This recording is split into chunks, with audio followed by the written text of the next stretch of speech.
শুরু হলো সব খবর, কম সময়ে সব খবর একসাথে। যমুনা টেলিভিশনের নিয়মিত আয়োজনে আপনাদের সবাইকে স্বাগত জানাচ্ছি আমি নাবিলা সোহার। ইনকিলাব মঞ্চের মুখপাত্র ওসমান হাদি হত্যায় ফয়সাল সহ 17 জনকে অভিযুক্ত করে চার্জশিট দিয়েছে ডিবি। জানিয়েছে মিরপুরের সাবেক কাউন্সিলর যুবলীগ নেতা তাইজুল ইসলাম চৌধুরী বাপ্পির সংশ্লিষ্টতা মিলেছে রাজনৈতিক প্রতিহিংসা থেকেই এই হত্যাকাণ্ড। এক ব্রিফিংয়ে জানানো হয় শুটার ফয়সাল বাপ্পি সহ চার্জশিটে নাম থাকা 6 জন পলাতক। আসামিদের সম্পৃক্ততা তদন্তগুলো প্রমাণিত হয় এজাহার নামে পলাতক আসামি ওসমান হাদিকে গুলি করার প্রায় 1 মাসের মাথায় মামলার চার্জশিট দিয়েছে ডিবি পুলিশ। টিমকে গুলি করা এজাহার নামে পলাতক আসামি ফয়সাল মাসুদ নিষিদ্ধ ঘোষিত ছাত্রলীগের রাজনীতির সাথে জড়িত ছিলেন। মঙ্গলবার ব্রিফিংয়ে ডিবি জানায় হত্যার মোটিভ রাজনৈতিক প্রতিহিংসা, প্রতিশোধ। আওয়ামী লীগকে নিয়ে মন্তব্যের প্রতিশোধ নিতে হাদিকে হত্যা বলছে পুলিশ। হত্যাকাণ্ডে ঢাকা উত্তর সিটি কর্পোরেশনের 6 নম্বর ওয়ার্ডের সাবেক কাউন্সিলর তাইজুল ইসলাম চৌধুরী ওরফে বাপ্পির সংশ্লিষ্টতার বিবরণ অভিযোগপত্রে উল্লেখের কথাও জানানো হয় ব্রিফিংয়ে। শুটার ফয়সাল করিম মাসুদ ওরফে রাহুল ওরফে দাউদ এবং তার সহযোগী আলমগীর হোসেন দ্বয়কে পলায়নের বিষয়ে সার্বিক সহায়তাকারী তদন্তে প্রাপ্ত আসামি তাজুল ইসলাম চৌধুরী বাপ্পি পল্লবী থানা যুবলীগের সভাপতি ও ঢাকা উত্তর সিটি কর্পোরেশনের 6 নং ওয়ার্ডের আওয়ামী লীগ মনোনীত নির্বাচিত কাউন্সিলর ছিলেন। কাজে আসামিদের রাজনৈতিক পরিচয়, ভিকটিমের পূর্ববর্তী বিভিন্ন রাজনৈতিক বক্তব্য থেকে তদন্তে প্রকাশ পায় যে রাজনৈতিক প্রতিহিংসার কারণে শরীফ ওসমান হাদি ওরফে ওসমান গনিকে গুলি করে হত্যা করা হয়। অভিযুক্ত 17 জনের মধ্যে গ্রেফতার করা গেছে 11 জনকে। মূল আসামি ফয়সাল, আলমগীর আর বাপ্পি ধরাছোঁয়ার বাইরে। আর পলাতক ফয়সালকে পালাতে সহায়তাকারী ফিলিপ, ফয়সালের বোন জেসমিন ও বোন জামাই মুক্তি মাহমুদ।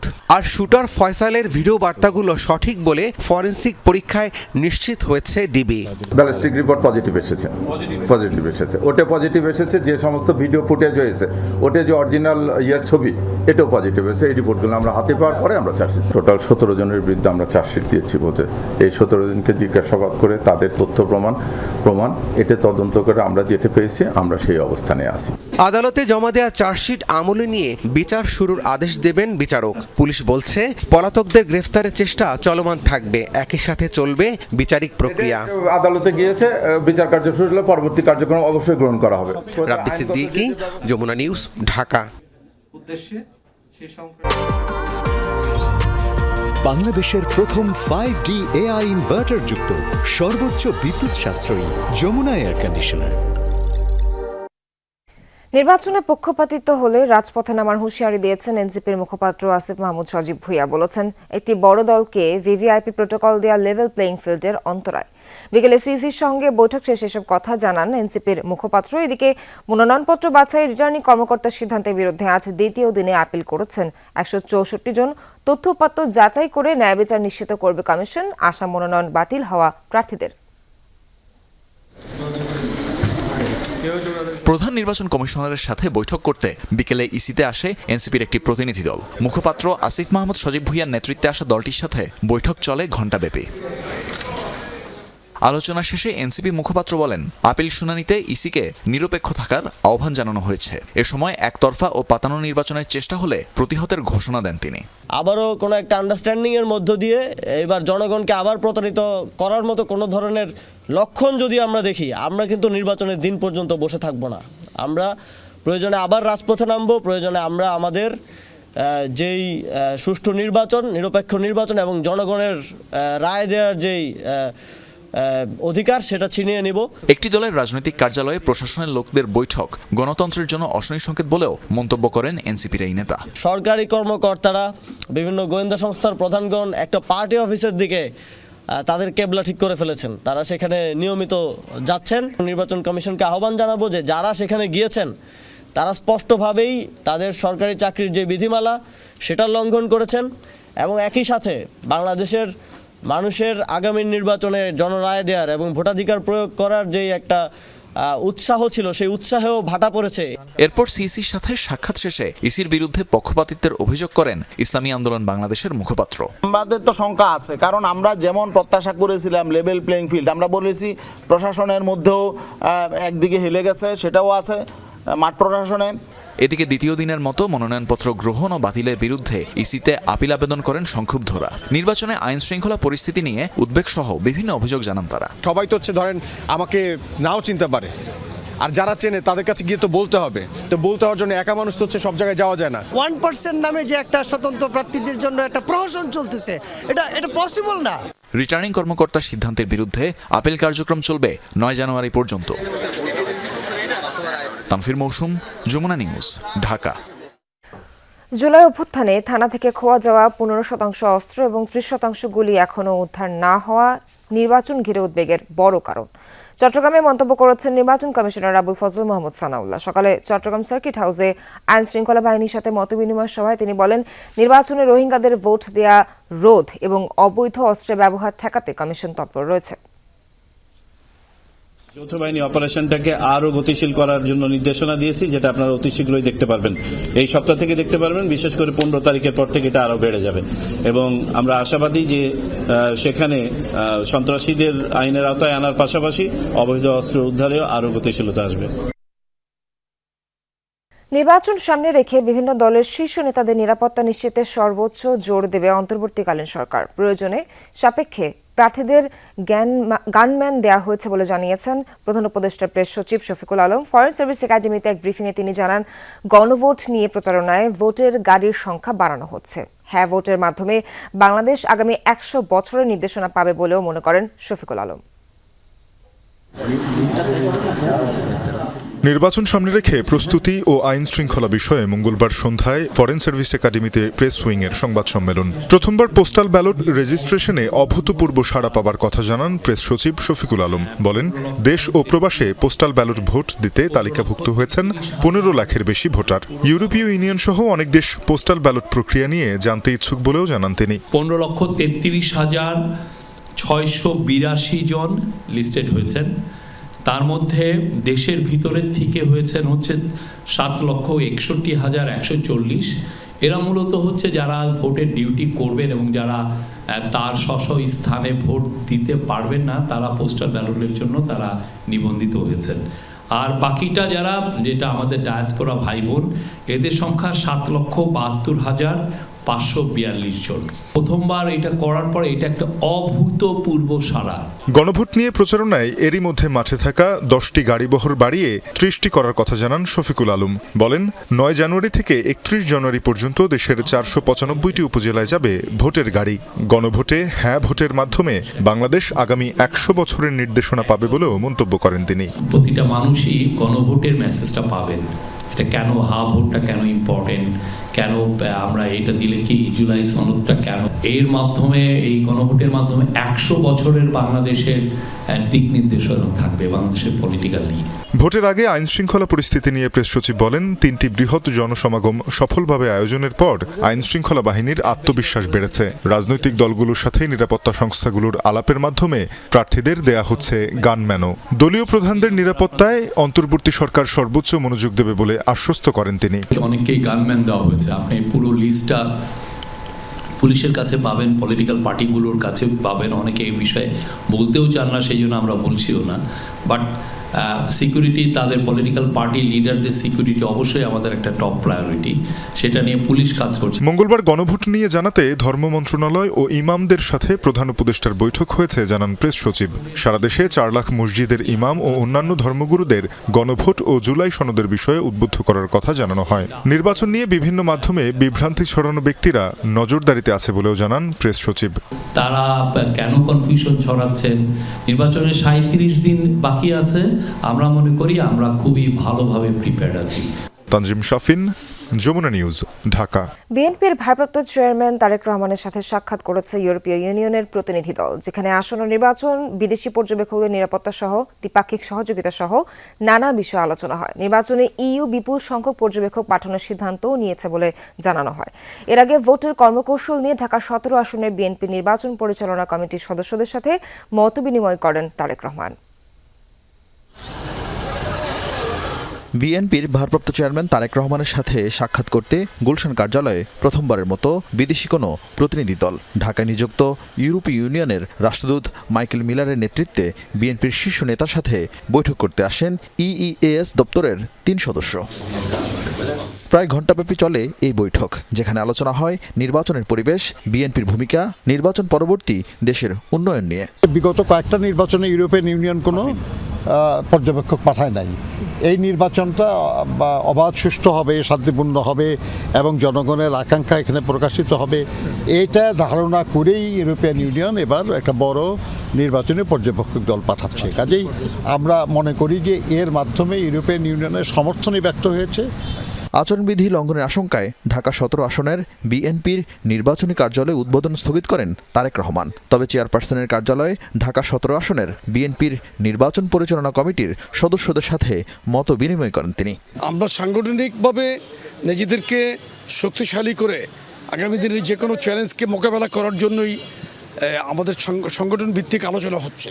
চলমান যে আলোচনা, সেগুলো আলোচনা এবং সংগঠনের বর্তমান অবস্থা নিয়ে, দেশের রাজনৈতিক অবস্থা নিয়ে, দেশের রাজনৈতিক অবস্থার প্রেক্ষাপটে বর্তমানে আমাদের কি করা দরকার, এই সমস্ত বিষয় নিয়ে আলোচনা। সকালে আরেক অনুষ্ঠানে বিএনপির সিনিয়র যুগ্ম মহাসচিব রুহুল কবির রিজভী বলেন, বিএনপি ক্ষমতা এলে রাষ্ট্রীয়ভাবে সকল পেশাকে সম্মানিত করা হবে। এই সমাজের মধ্যে কে ছোট কাজ করে, কে বড় কাজ করে, এই ব্যবধান থাকবে না। আরেফিন শাকিল, যমুনা নিউজ, ঢাকা। গভীর সমুদ্র গবেষণা ও সমস্যা চিহ্নিত করতে গুরুত্ব আরোপ করেছেন প্রধান উপদেষ্টা ডক্টর মোহাম্মদ ইউনূস। সকালে রাষ্ট্রীয় অতিথি ভবন যমুনায় সংক্রান্ত সভা অনুষ্ঠিত হয়। এ সময় উপস্থিত ছিলেন মৎস্য ও প্রাণী সম্পদ উপদেষ্টা ফরিদ আক্তার, প্রধান উপদেষ্টার আন্তর্জাতিক বিষয়ক বিশেষ দূত লুৎফে সিদ্দিকী, চট্টগ্রাম বিশ্ববিদ্যালয়ের ইনস্টিটিউট অফ মেরিন সায়েন্সেস এর অধ্যাপক সাইদুর রহমান চৌধুরী ও মৎস্য অধিদপ্তরের সহকারী প্রকল্প পরিচালক ডক্টর মোহাম্মদ আব্দুল আল মামুন। গত বছরের 21 আগস্ট থেকে 21 সেপ্টেম্বর পর্যন্ত জরিপ চালানো হয়। 8 দেশের 25 জন বিজ্ঞানী এই জরিপ পরিচালনা করেন, যার মধ্যে 13 জন বাংলাদেশের। গবেষণায় নতুন 65 প্রজাতির জলজ প্রাণীর অস্তিত্ব পাওয়া গেছে। মৎস্য উপদেষ্টা বলেন, টার্গেটেড ফিশিং হলে বঙ্গোপসাগর মাছশূন্য হয়ে পড়ার আশঙ্কা রয়েছে। জগন্নাথ বিশ্ববিদ্যালয় ছাত্র সংসদ জকসু নির্বাচনের ভোট গণনা কয়েক ঘণ্টা বন্ধ থাকার পর রাত 12টা থেকে আবারও শুরু হয়েছে।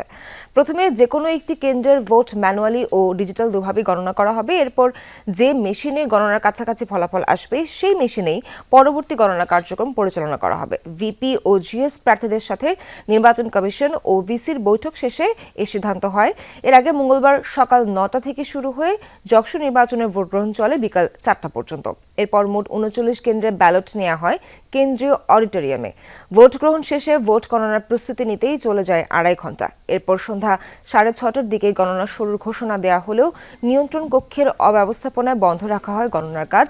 দিনভর চলা এই নির্বাচনে কেন্দ্রীয় সংসদে 66% এবং হল সংসদে 77% ভোট পড়েছে। প্রথমবার জকসু নির্বাচনে ভোট দিতে পেরে উচ্ছ্বাসের কথা জানায় শিক্ষার্থীরা। 21 বছর আগে প্রতিষ্ঠিত এই বিশ্ববিদ্যালয়ে এবারই প্রথম অনুষ্ঠিত হল ছাত্র সংসদ নির্বাচন। বিএনপি চেয়ারপারসন বেগম খালেদা জিয়ার আত্মার মাগফিরাত কামনায় দেশে বিভিন্ন স্থানে দোয়া মাহফিল অনুষ্ঠিত হয়েছে। মঙ্গলবার বিকেলে রাজবাড়ী প্রেস ক্লাবে দোয়ার আয়োজন করেন স্থানীয় সংবাদকর্মীরা। এ সময় বক্তারা বলেন, খালেদা জিয়া ছিলেন আপোষহীন নেত্রী। রাজনৈতিক জীবনে তিনি সবসময় দেশের মানুষের কল্যাণের কথা ভেবেছেন। খালেদা জিয়া যেভাবে দেশের জন্য জীবন উৎসর্গ করেছেন তা স্মরণীয় হয়ে থাকবে। এদিকে মাদারীপুরের শিবচরে আসন্ন সংসদ নির্বাচনে বিএনপির মনোনীত প্রার্থীর প্রচারণা গতিশীল করতে উপজেলা ও পৌরসভার শাখা বিএনপির যৌথ সভা অনুষ্ঠিত হয়েছে। পরে বেগম খালেদা জিয়া ও শহীদ প্রেসিডেন্ট জিয়াউর রহমানের রুহের মাগফিরাত কামনায় দোয়া মাহফিলের আয়োজন করা হয়। এ সময় উপজেলা বিএনপি সহ সহযোগী সংগঠনের বিভিন্ন পর্যায়ের নেতৃবৃন্দ উপস্থিত ছিলেন। ফরিদপুরে আধিপত্য বিস্তারকে কেন্দ্র করে বিএনপি নেতাকর্মীদের বাড়িতে হামলা ও লুটপাটের অভিযোগ উঠেছে সাবেক আওয়ামী লীগ নেতার সমর্থকদের বিরুদ্ধে। সোমবার রাতে সদর উপজেলার রামচন্দ্রপুর গ্রামে ঘটনা ঘটে। পুলিশ ও স্থানীয়রা জানায়, আধিপত্য বিস্তারকে কেন্দ্র করে গ্রামের সেন্টু, জামাল ও সুমন কাজীর নেতৃত্বে ইউনিয়নের 6 নম্বর ওয়ার্ড বিএনপির সভাপতি শাহজাহান শিকদার সহ 10 থেকে 12 জন কর্মী সমর্থকদের বাড়িতে হামলা ও লুটপাট করা হয়। ভুক্তভোগীদের অভিযুক্তরা সবাই কৃষ্ণপুর ইউনিয়নের চেয়ারম্যান ও সাবেক আওয়ামী লীগ নেতা আক্তারুজ্জামান তিতাসের সমর্থক। হামলার সময় বাড়িতে থাকা স্বর্ণালঙ্কার ও নগদ অর্থ নিয়ে যায় তারা। এ বিষয়ে অভিযোগ পেলে আইনগত ব্যবস্থা নেওয়া হবে বলে জানিয়েছে পুলিশ। সম্প্রতি আওয়ামী লীগ নেতা আক্তারুজ্জামান তিতাস তার কর্মী সমর্থকদের নিয়ে বিএনপিতে যোগ দিয়েছেন।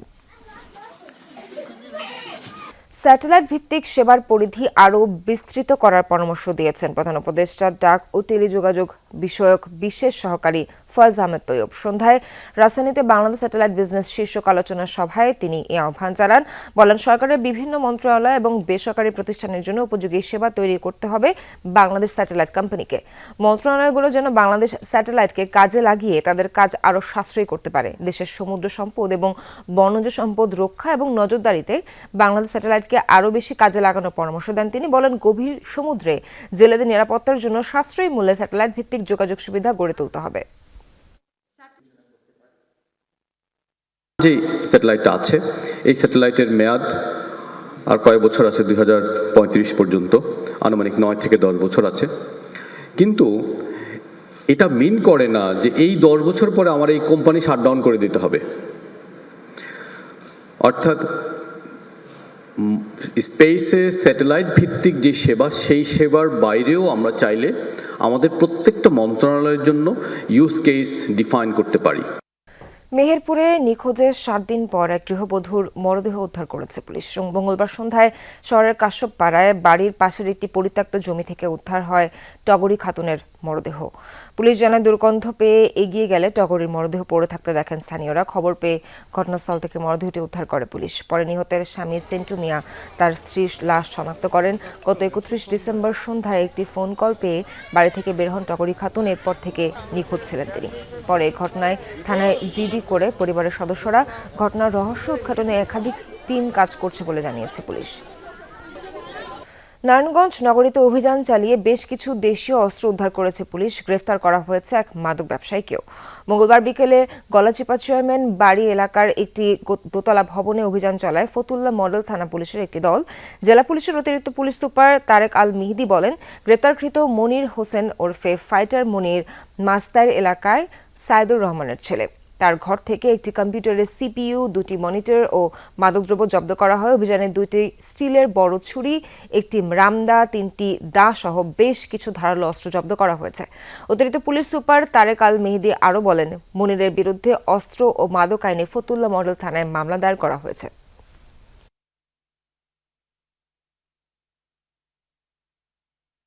সামাজিক যোগাযোগ মাধ্যম টিকটকে সাম্প্রদায়িক মন্তব্যের জেরে ভয়াবহ দাঙ্গা ছড়িয়েছে নেপালের সীমান্তবর্তী বীরগঞ্জ শহরে। টিকটকে সনাতন ধর্মকে অবমাননা করে একটি ভিডিও আপলোড করে হায়দার আনসারি ও আমানত আনসারি নামে 2 ব্যক্তি মুহূর্তেই ভাইরাল হয় সেই ভিডিও। দেবদেবীদের অবমাননা করা মন্তব্যের অভিযোগ তুলে বিক্ষোভের নামে সনাতন ধর্মাবলম্বীর ভাঙচুর চালানো হয় স্থানীয় থানা ও মসজিদে। বিক্ষোভ সহিংসতায় দ্রুত জটিল হয়ে ওঠা পরিস্থিতির জেরে শহর জুড়ে কারফিউ জারি করে সরকার।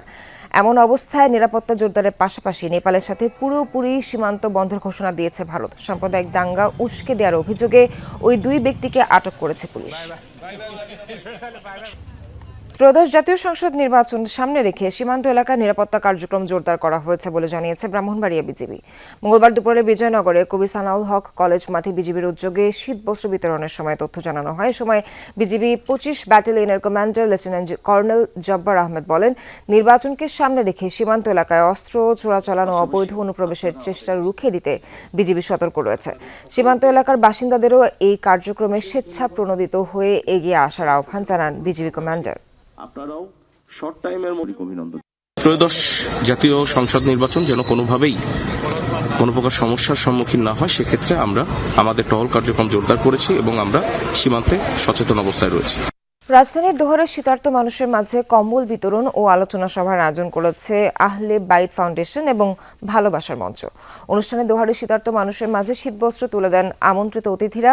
অনুষ্ঠানে ভালোবাসার মঞ্চের সিনিয়র সহসভাপতি মোহাম্মদ বাবুল হোসেন উপস্থিত থেকে কম্বল বিতরণ করেন।